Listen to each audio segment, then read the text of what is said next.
iremos falar de um tema muito importante. O tema é matrimônio,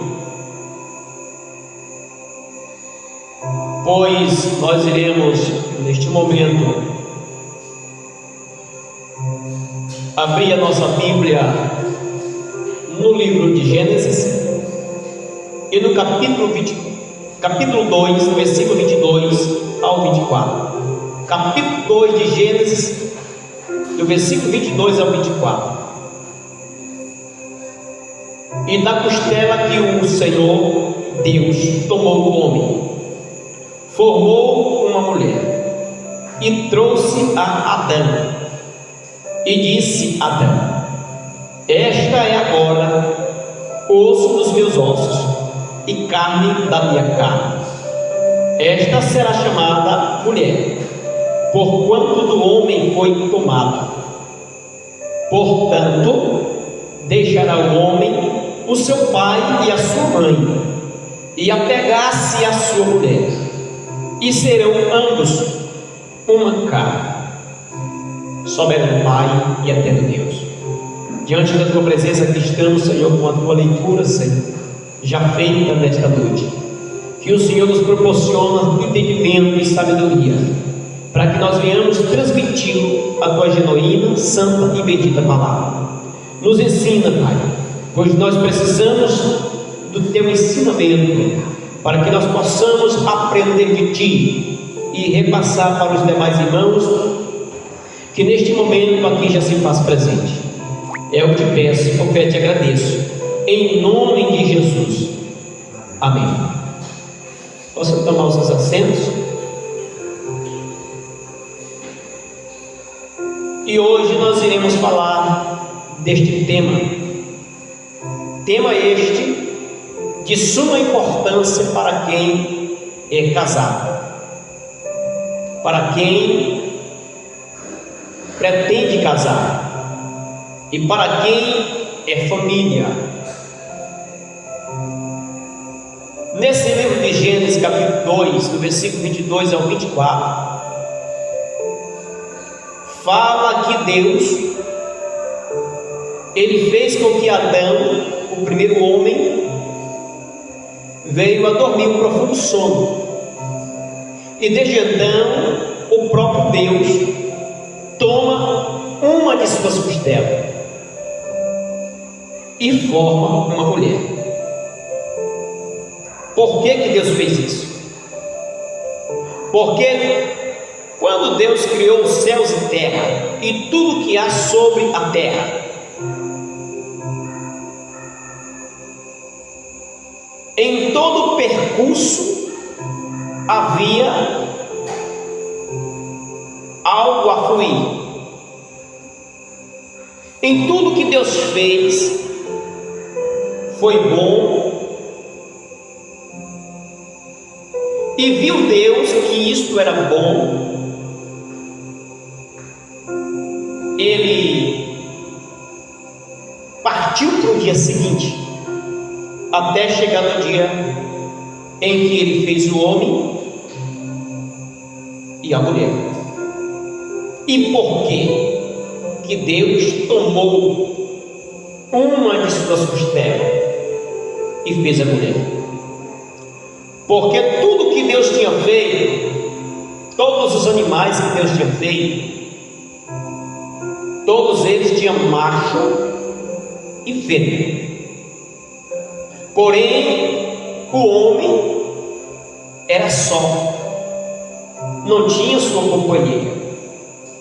Então Deus, ele fez com que Adão viesse a dormir em profundo sono. Enquanto Adão dormia, Deus resolve tirar uma costela de Adão. E a Bíblia vai dizer que quando Adão acorda, ali está a sua companheira. Porque Deus trouxe a Adão. E Adão olha a sua companheira e diz: esta é agora osso dos meus ossos e carne da minha carne. Por isso o seu nome será chamado mulher ou varoa, pois do homem foi tomado. Por esse motivo que Deus fez Adão dormir e tomar uma costela dele para fazer a mulher, para ser osso dos seus ossos e carne da sua carne. O que significa isso? O versículo 24 vai dizer: portanto, deixará o homem o pai e sua mãe e apegar-se à sua mulher, e serão ambos uma carne. A resposta está aí.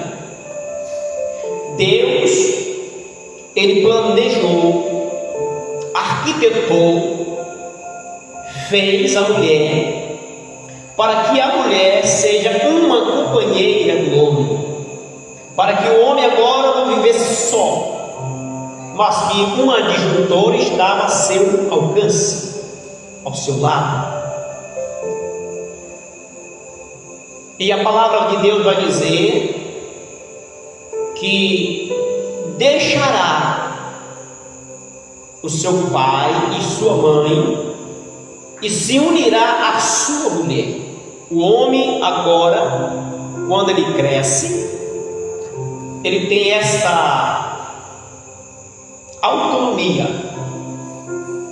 de deixar o seu pai, de deixar sua mãe e agora casar, para que ambas as pessoas, tanto o varão quanto a varoa, tanto o homem quanto a mulher, tornem uma só carne. E o que significa o homem se tornar uma carne com a mulher? Significa que agora os seus projetos, as suas atitudes vai ser divididas, as suas escolhas vai ser compartilhada, tanto para o homem quanto para a mulher. O que quer dizer a palavra adjuntora?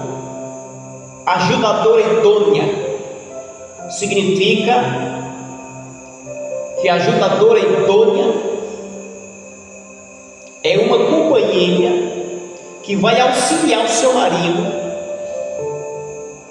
que vai ajudar o seu marido a fluir, gerar filhos e filhas e criar na sujeição do Senhor.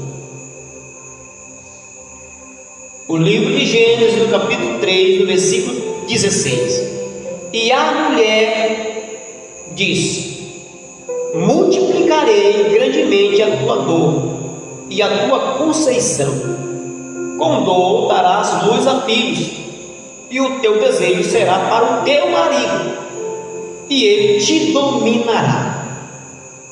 Esta palavra bem aqui, muitas mulheres já estão desobedecendo,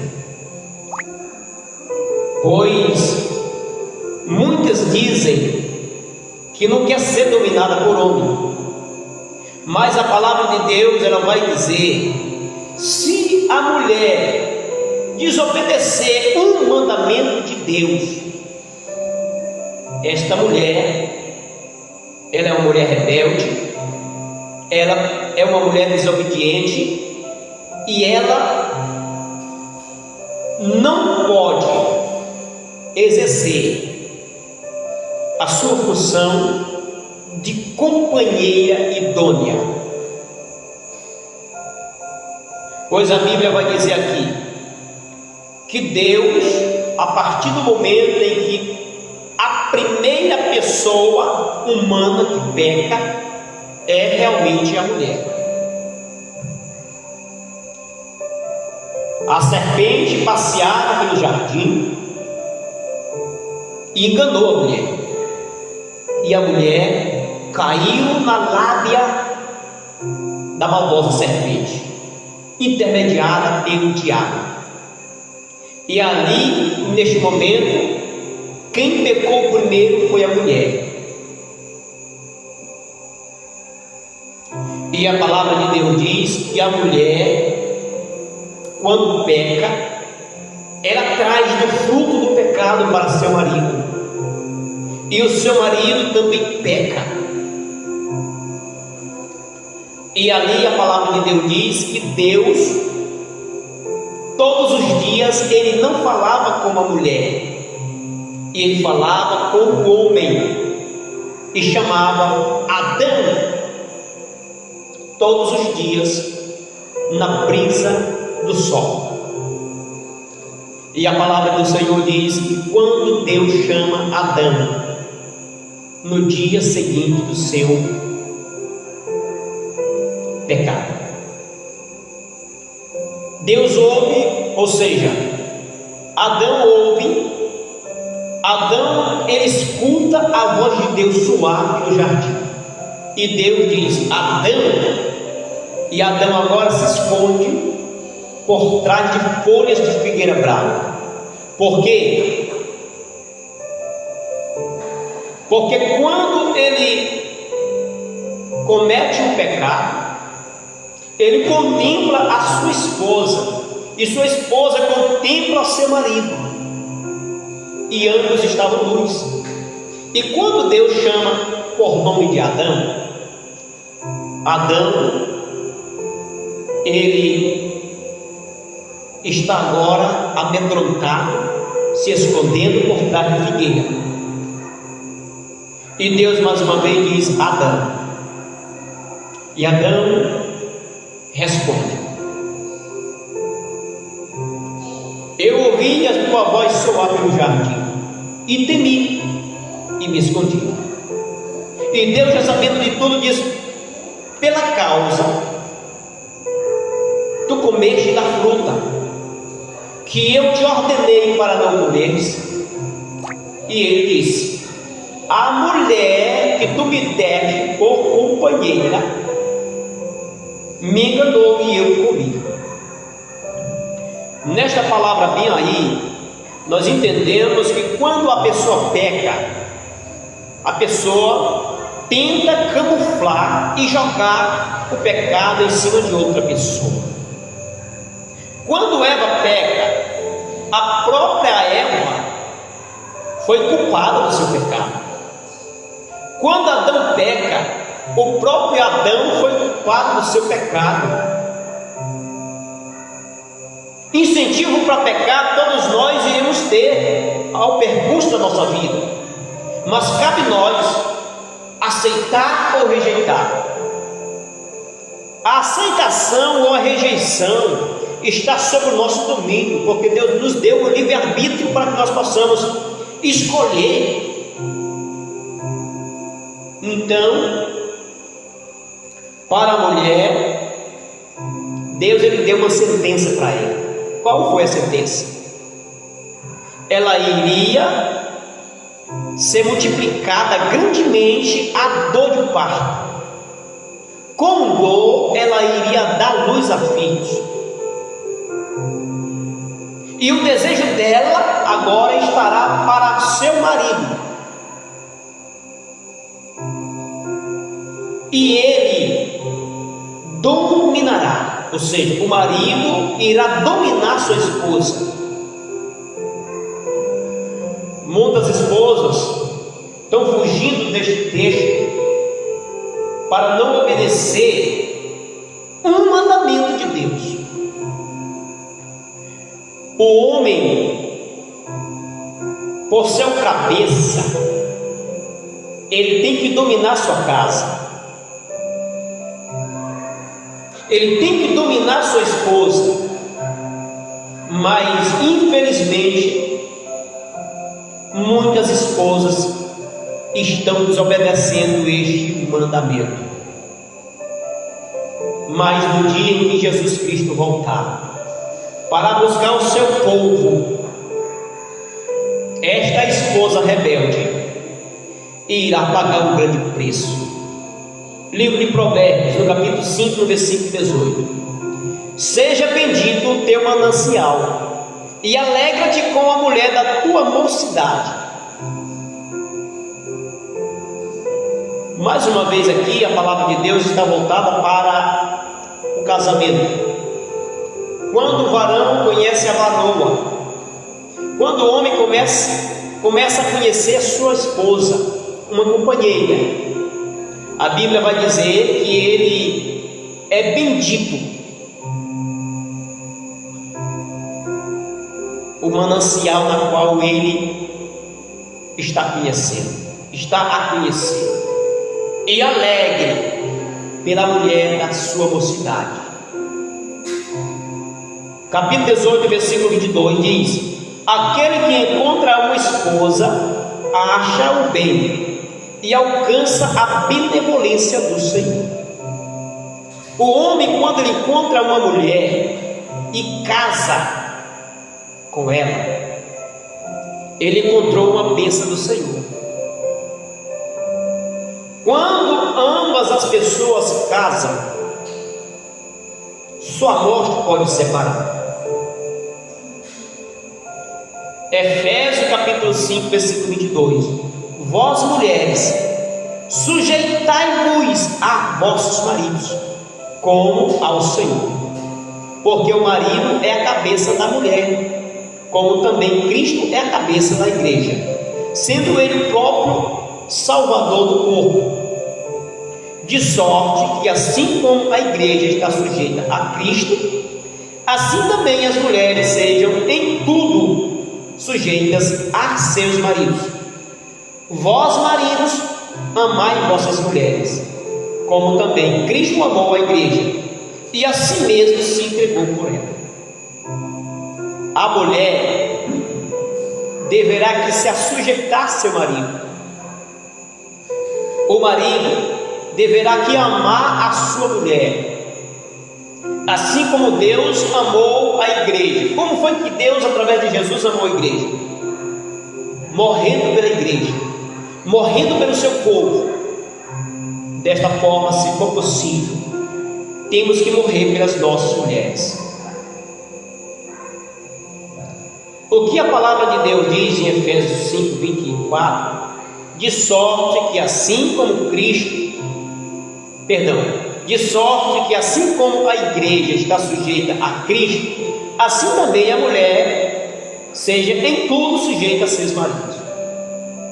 Tudo que o marido decretar em casa será feito e obedecido pela mulher, pois ele é a coluna da casa, ele é o cabeça da casa. E a mulher que vai contra esses preceitos, esta mulher está longe de ser uma cristã, uma serva de Deus, está longe de ser alguém que obedece ao Senhor. Capítulo 5, versículo 28: assim devem os maridos amar as suas mulheres como a seus próprios corpos. Quem ama a sua mulher, ama-se a si mesmo. O homem, quando casa com a mulher, ele tem que amar ela, ele não tem que espancar a mulher, pois de forma alguma o corpo, quando ele tem vários membros, quando um membro do corpo é atingido, o corpo todo sente por esse membro. Pois quando a mulher se une com o marido, ele se torna um corpo só. Por isso que o homem não pode espancar a mulher. Pela mulher ser um vaso mais fraco, ela tem que ser coabitada com entendimento. O homem coabitar com a sua esposa com entendimento, pois ela é um vaso mais fraco, com respeito, para que as orações não venham a ser impedidas. Versículo 31: por isso deixará o homem seu pai e sua mãe, e se unirá à sua mulher, e serão dois numa carne. Versículo 33: assim também vós, cada um em particular, ame a sua própria mulher, como a si mesmo, e a sua mulher, e a mulher reverencie o marido. Da mesma forma que o marido ama a mulher, ele tem que receber o amor da mulher.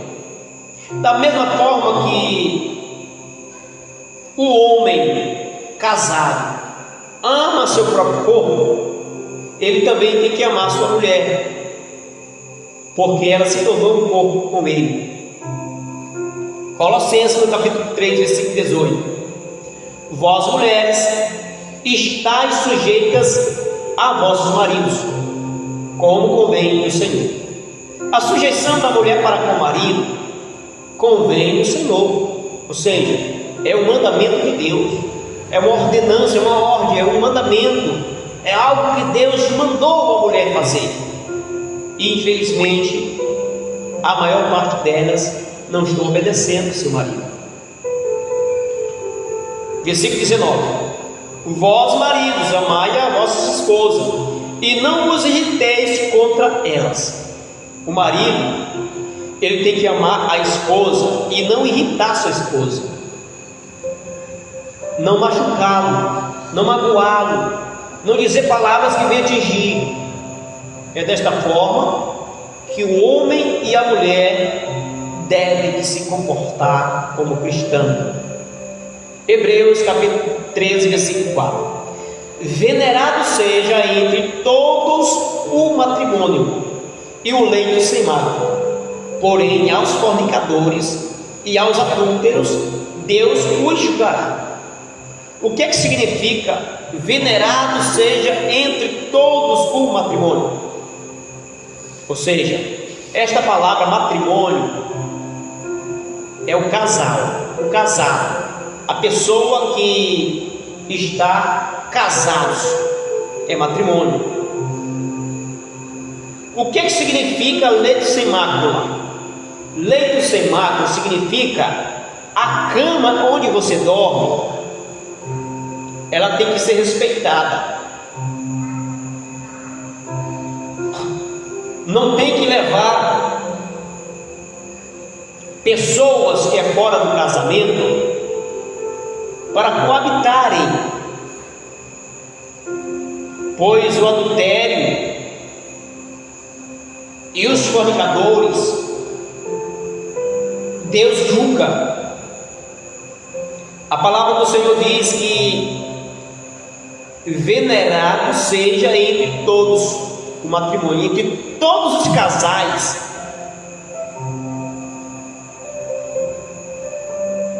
O leito deverá ser sem mácula, ou seja, sem pecado. O seu leito, ou seja, a sua cama, não pode conter pecado. Se você é somente junto, não tem um respaldo de casamento, você está em fornicação, e o seu leito está com mácula, está em pecado. E se você trai a sua companheira ou o seu companheiro, você também está com o leito com mácula, está em pecado. Os adúlteros e os fornicadores, Deus há de julgar, Deus há de tratar com eles, tanto os adúlteros, que são as pessoas que casam e quebram o laço matrimonial, traindo, quanto a pessoa que não casa e mesmo assim estão morando juntos. A Bíblia condena este ato. Fornicador é aquele que mora junto sem casar. Adúltero é aquele que trai um do cônjuge. Esse se chama adúltero. E a Bíblia diz que nenhum desses fará parte do reino de Deus, a não ser que ele se arrependa, deixe o pecado e viva a vida sem adultério e sem fornicação. Apocalipse, no capítulo 19, versículo 7 diz: regozijemos-nos e nos alegremos-nos e devemos e demos-lhe glórias, porque vindas são as bodas do Cordeiro, e já a sua esposa se aprontou. O Senhor Jesus Cristo breve voltará. O seu leito tem que estar reservado somente para você e a sua esposa. E a Bíblia diz que Jesus Cristo, o Cordeiro, descerá à busca da sua esposa. E então a palavra de Deus no livro de Apocalipse 22, capítulo 21, versículo 2, diz: eu, João, vi a santa cidade, a nova Jerusalém, que de Deus descia do céu, preparada como uma esposa adornada para o seu marido. Da mesma forma que a mulher, quando vai casar, ela se arruma, se ajeita, se adorna para receber o seu marido, a Bíblia diz que é comparada com a vinda da igreja. Jesus Cristo descendo com a igreja, que venha preparada, adornada, à busca do seu esposo. Versículo 9: e veio a mim um dos 7 anjos, que tinha as 7 taças cheias das últimas 7 pragas, e falou comigo dizendo: vem, mostrar-te-ei a esposa, a mulher do Cordeiro. Esse anjo, ele irá mostrar à igreja que é a mulher do Cordeiro. A igreja que está sem mácula vai ser apresentada para o seu esposo, que é Jesus Cristo. Apocalipse 22, 17: e o Espírito e a esposa dizem: vem. E quem ouve, diga: vem. E quem tem sede, venha. E quem quiser, tome de graça da água da vida. Aquele que tiver sede, venha aos pés de Jesus. Aquele que tiver fome, venha aos pés de Jesus. O Espírito diz à igreja: igreja somos nós. Ou seja, o Espírito diz à esposa: vem. E quem ouve, diga: venha. E quem tem sede, venha. E quem quiser, tome de graça da água da vida. E quem é esta água da vida? É o esposo que voltará para buscar a sua esposa. É Jesus que voltará para buscar o seu povo, que é a igreja gloriosa do Senhor.